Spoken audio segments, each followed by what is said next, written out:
Howdy folks, and welcome back to the channel, welcome back to another episode of Hearts of Iron 4 with the Total War mod in our tr almost historically accurate campaign with the United Kingdom.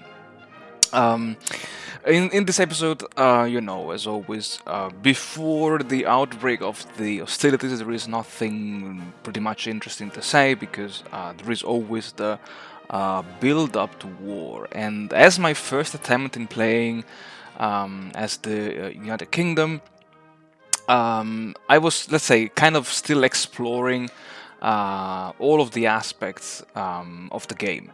And since it was already early 1937, I decided to focus at the very beginning, as you can see right now, on the I would call it the army reform. I mean, the UK starts with this interesting template of the semi-motorized division. Which, in my opinion, makes sense because the United Kingdom will have to play mostly, at least at the very beginning, in the North African desert. And I don't know if you guys have watched my very first or second Italian campaign, in which I could prove that even on the impossible difficulty, if you trick the AI by waiting that the Allies AI will declare war against Iraq first, if you have a small but really fast mobile group, you can actually overrun the Allies' defenses, and you can at least reach Cairo and the Delta Nile, and then try to encircle and surround as many enemy divisions as possible. So it makes sense, and what I did was just to convert everything into infantry because I do not have the industry to support a semi-motorized army. I did not want to go on a fully mechanized, motorized based army because I don't think it's yet possible as the United Kingdom, and as the UK, I think that one of the goals is to make sure that you have a strong navy, because on the impossible difficulty, I mean on the elite difficulty, I believe that I'm gonna need a strong Royal Navy, and this leads me to the second, let's say, topic of this video, that is research and industry. While in all of my previous campaigns, including my Italian and Japanese campaign, I did not really focus since the very beginning on expanding my naval infrastructures and my, let's say, the naval aspect of the industry branch.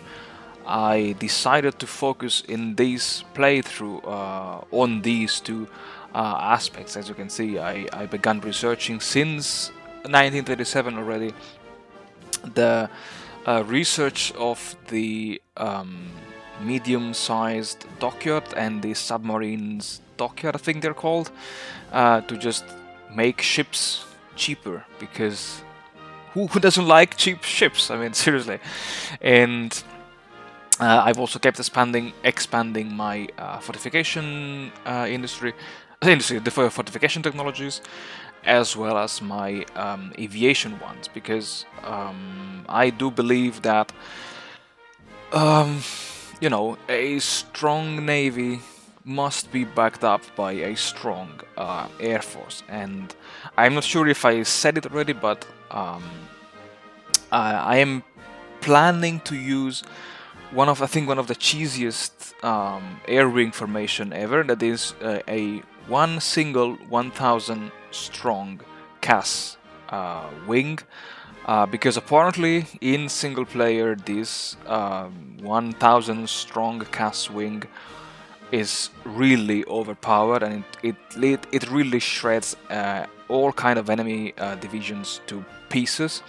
And I'm trying this for the first time in the Total War mode, so I don't know if this will work, or in the mod there is some kind of stacking penalty if you have more than, I don't know, 100 planes per wing.